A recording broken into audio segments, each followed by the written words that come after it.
कि कौमों की ज़िंदगी में जमहूरियत सबसे बड़ा अंसर है।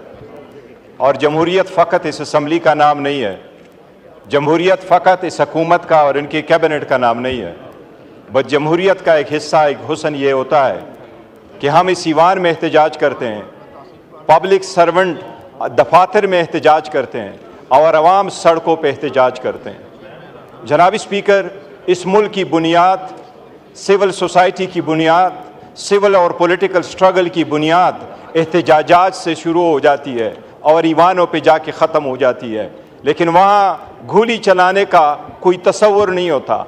ये इस मुल्क की बुनियाद है, ये अवाम का बुनियादी हक़ है कि वो पीसफुल तरीके से आके अपना एहतजाज रिकॉर्ड करवाए।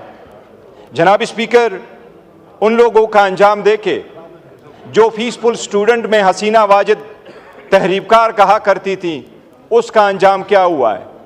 जनाब स्पीकर, पाकिस्तान तहरीक इंसाफ की ये हिस्ट्री रही है, बावजूद इसके कि हर किस्म का जुल्म पाकिस्तान तहरीक इंसाफ के साथ हुआ है। हमारे लोग ज़ख्मी भी हुए, शहीद भी हुए, हमने जनाजे भी उठाए, उनको साथ लेके गए, लेकिन फिर भी हमने एहतराम का रिश्ता हाथ से नहीं जाने दिया। इनके वज़ीर आज़म ने हमें तहरीबकार कहा, लेकिन आज तक हमने इनको तहरीबकार या कातिल लीग नहीं कहा, वरना वो लफ्ज़ आप लोगों का हमें याद है। जनाब स्पीकर, ये एक चीज़ याद रखें, इस मुल्क में कमीशनें बनी, सब कुछ हुआ, लेकिन लोग घूली की गूंज नस्लों तक याद रखती है, वो बोलती नहीं है। लेकिन मैं आपको मौजूदा रीसेंट मिसालें देता हूँ, आप सारी दुनिया की मिसाल ले लें। अब रिसेंटली इंडिया के पार्लियामान को प्रोटेस्टर ने स्टॉर्म कर लिया, इंडिया की ईमान को प्रोटेस्टर ने स्टॉर्म कर लिया। उन्होंने स्मोक कैनिस्टर चलाए, उन पे फायरिंग हुई, उन्होंने कैनिस्टर चलवाए, उन्होंने जो फायर एक्सटिंग्विशर थे वो चलाए, क्या उन पे गोली चली? ब्राज़ील के ईवान स्टॉर्म हुआ, श्रीलंका का ईवान स्टॉर्म हुआ। जनाब स्पीकर, मोस्ट रिसेंटली अभी सितंबर 2024 में कनाडा का ईवान स्टॉर्म हुआ, 100 से ज़्यादा प्रोटेस्टर अंदर चले गए, क्या किसी ने गोली चलाई? कनाडा का ईवान स्टॉर्म हो जाता है। जनाब स्पीकर, इससे बढ़कर आगे 4 दिन पहले साउथ कोरिया का ईवान स्टॉर्म हुआ, सदर ने मार्शल लॉ लगाया, पूरी कौम निकल के आई, 5000 लोग ईवान के अंदर आए, सारे शीशे दरवाजे तोड़े, क्या किसी ने एक बुलेट चलवाया? कैपिटल हिल पे, जिसकी मिसाल आपकी हुकूमत देती जा रही है, कैपिटल हिल पे सारे लोग स्टॉर्म हो गए।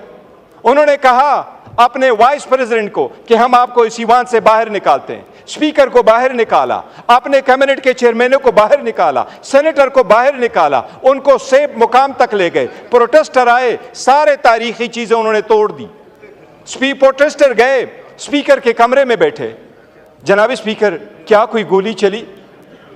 जनाब स्पीकर, यह तो नहीं हो सकता कि आप पब्लिक को इजाजत दे और वो यरगमाल बनाए सरकारी बिल्डिंगों को, लेकिन हर चीज की एक हद होती है।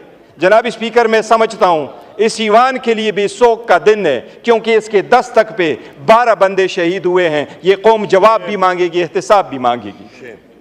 जनाब स्पीकर, इतना तो बंदा खर्च करे कि अगर गोली चले भी तो कोई जवाब दे दो, रिमोर्स शो करो, उसकी अपॉलॉजी करो, उसका केस करो, उन लोगों को कंपेंसेट करो जिनके दिलों में रिमोर्स नहीं होता। तो मिर्जा गालिब कहता है ऐसे कातिल का क्या करे कोई, इतना तो करेज रखो। ख्वाजा साहब, आपके तजर्बे से हम पैदा लेना चाहते हैं, सबसे ज्यादा मेरी उम्र से ज्यादा आप इस ईवान में रहे हैं, आपको ये सूद, आपको ये जेब देता है कि आप कहते हैं एज ए लीडर, आप ये कहते हैं कि गोली तो चली नहीं है, वो बंदे मरे हैं, हम अपने खानदान के खानदान उजाड़ करके रख चुके हैं। हम पख्तूनों का कार्ड नहीं खेलते, लेकिन हर पख्तून बाप ने अपने बेटे का जनाजा उठाया है। ख्वाजा साहब, पख्तून का जब एक गोली चलती है तो खानदान के खानदान क्या नस्ल याद रखती है। अगर आप सिर्फ इतना करते, उनको कंपेंसेट करते, मौसम बताते कि जो लाजिम है, पहले भी तो हुआ है, आफ्ताब शेरपाओ के दौर में तहरीक चली, निफाज शरीयत की तहरीक चली, गोली चली, 8 बंदे मरे, पर्चा रजिस्टर हुआ, अपॉलॉजी हो गई, वो सबके घरों में चले गए। सारे लोगों ने कहा हमने आपको माफ किया है। ये बदले लेने का वक्त नहीं था, लेकिन आप भी पर्चे का तो कह देते, केस के इन्वेस्टिगेशन का तो कहते हैं, आप आ जाते, रिकॉर्ड तो दे जाते। आपके दर पे ये आए हुए हैं, ये आपके सिटीजन है, ये हमारे सिटीजन है। जनाब स्पीकर, हमने जुल्म का बदला जुल्म से नहीं दिया। हम कहते हैं केपीके में हमारी हुकूमत है, लेकिन केपीके के सारी हुकूमत, सारी अवाम, सब कुछ तो पाकिस्तान तहरीक इंसाफ के तो नहीं है।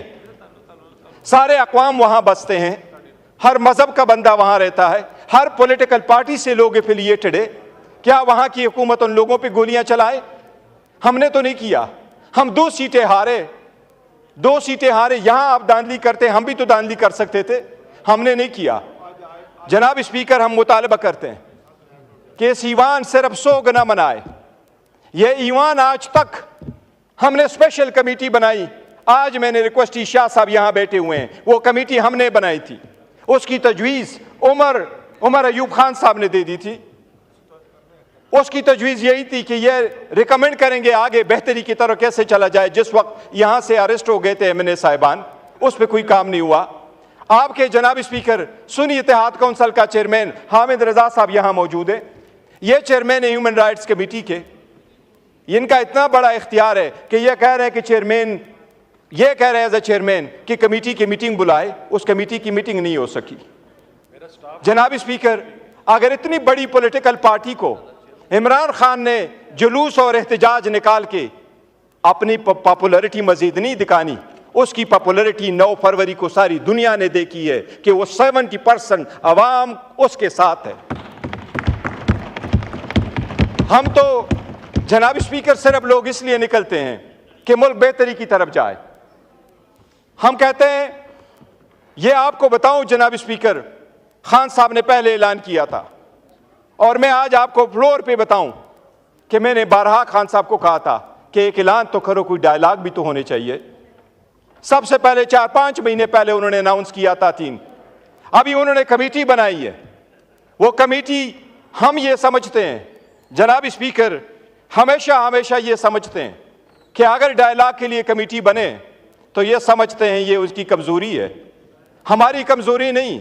हम समझते हैं इस ईमान पे, इस जमहूरियत पे और इसके सिस्टम पे कोई थर्ड फोर्स काबिज ना हो। हम समझते हैं जनाब स्पीकर कि आप एक्ट कर ले। ये ईमान आज तक अपनी बात मनमून नहीं करवा सका। ये ईमान आज तक अपने MNAs को प्रोटेक्शन नहीं दे सका। ये ईमान आज तक उनके बच्चों को प्रोटेक्शन नहीं दे सका। अगर यहाँ बोलने पे पाबंदी है, दिखाने पे पाबंदी है, आपका इतना फोर्स नहीं चलता, तो क्या ये आवाज़ हम ऐसी वक्त ज़ाया कर रहे हैं? कौम के हर दिन पे हम 6-6 करोड़ ऐसे लगा रहे हैं। जनाब स्पीकर, हमने कमेटी इसलिए बनाई कि इसको कमज़ोरी ना समझे, जितनी गलतियाँ हुई है उसको रेमेडी कर ले। जनाब स्पीकर, एक चीज़ मैं बताऊँ, बहुत हो गया। अब 9 मई की जो धूल है वो बैठनी चाहिए। 9 मई की धूल अब बैठनी चाहिए। हकीकत की तरफ देखो। अगर आप कमीशन नहीं बनाते, आप लोगों का नहीं करते, तो ये धूल आप बिठाएं, आगे की तरफ बढ़े। लेकिन सबसे पहले हमारा मुतालबा है कि जो रिस्पॉन्सिबल लोग हैं इनको जस्टिस करवाए, ब्रिंग देम टू जस्टिस। ये हमारा एक मुतालबा है जनाब स्पीकर। मैं एक चीज़ जनाब स्पीकर आपके नोटिस में लाना चाहता हूँ। पाकिस्तान तहरीक इंसाफ की अवाम, जो यहाँ लोग आए थे, वो पुरअमन थे। इस बात की सख्ती से तरदीद करता हूँ कि उनमें से किसी के पास वेपन मौजूद था। उनमें से किसी के पास वेपन नहीं है। जनाब स्पीकर, खान साहब के जो रखवाले हैं, खान साहब के जो प्रोटेस्टर है, वोटर और सपोर्टर है, वो आम पाकिस्तानी शहरी है। उनके पास न कोई गुरिल्ला फोर्स है, न कोई ट्रेनिंग है, न उनके पास है। आप सारी वीडियो हाँ शेयर कर ले, उनमें से आप किसी के पास वो गन नहीं देखेंगे जिनसे कहा जाता है कि वहाँ से फायर हुई है। जनाब स्पीकर, अगर फायरिंग हुई है, गोली चली है, तो रिस्पॉन्सिबिलिटी तो होनी चाहिए। इतना मैं बताऊं आपको जनाब स्पीकर कि इनको एहसास नहीं हो रहा, एक दिन से बढ़कर दूसरे दिन ये लावा उबलता है। जुल्म फिर भी जुल्म है, बढ़ता है तो मिट जाता है। जनाब स्पीकर, कल मैं सुन रहा था सीरिया के जेलों से जो लोग रिहा हुए, तो एक ने बाहर आके कहा कि वो 39 साल बाद बाहर आया, उनके भाई उसका पहचान नहीं कर सके। 2 करोड़ 30 लाख की आबादी है, 2 करोड़ 30 लाख में 1 करोड़ लोग बेघर थे। 40 साल बाद, 39 साल बाद एक बंदा बाहर आया, दूसरा बंदे से इंटरव्यू कर लिया, वो कहता है 13 साल तक मैंने धूप नहीं देखी, मैं अंदर ही पड़ा था। और वो वहां से भाग गया, लेकिन भागते हुए भी खजाने से $2 अरब साथ ले गया। जनाब स्पीकर, इसकी दत भी ऐसी हो जाती है कि दुनिया देखेगी। अल्लामा इकबाल का एक शेर है, अदल व इंसाफ फ़कत हशर पे मौकूफ़ नहीं, ज़िंदगी खुद भी गुनाहों की सज़ा देती है। ये ईमान है जनाब स्पीकर, ये चेंज होता रहता है। सॉरी, मुझे 1 मिनट दें। ये चेंज होता रहता है, लेकिन जिसने जुल्म किया होता है वो जवाब देता है। 2014 में भी गोली चली, कोई पता चला। 2024 में गोली चली, वो दबाया गया। कमीशनें बनी, कितने बड़े लोग हमने गवा दिए। कमीशनें बनती रही, लेकिन रिपोर्ट नहीं आते रहे। आपने भुट्टो का देखा, 45 साल बाद सुप्रीम कोर्ट कह रही है कि इसको इंसाफ नहीं मिला था। अब वक्त है जनाब स्पीकर, हम भी मुतालबा करते हैं कि हमारे लोगों को इंसाफ मिलना चाहिए। ये इंसाफ हम इस ईवान के थ्रू लेना चाहते हैं। हमें मजबूर न करें कि हम दोबारा सड़कों पे आएँ। ये ईवान हमें वो इंसाफ दे दे। शुक्रिया। इकबाल अफरीदी साहब, ऑन पॉइंट ऑफ ऑर्डर। शुक्रिया जनाब स्पीकर साहब। मुल्क में मौजूदा हालात, अनारकी, महंगाई, बदअमनी, इस मौजूदा हुकूमत अपनी कुर्सी बचाने, अपना हुकूमत बचाने के लिए जो इस्टेब्लिशमेंट की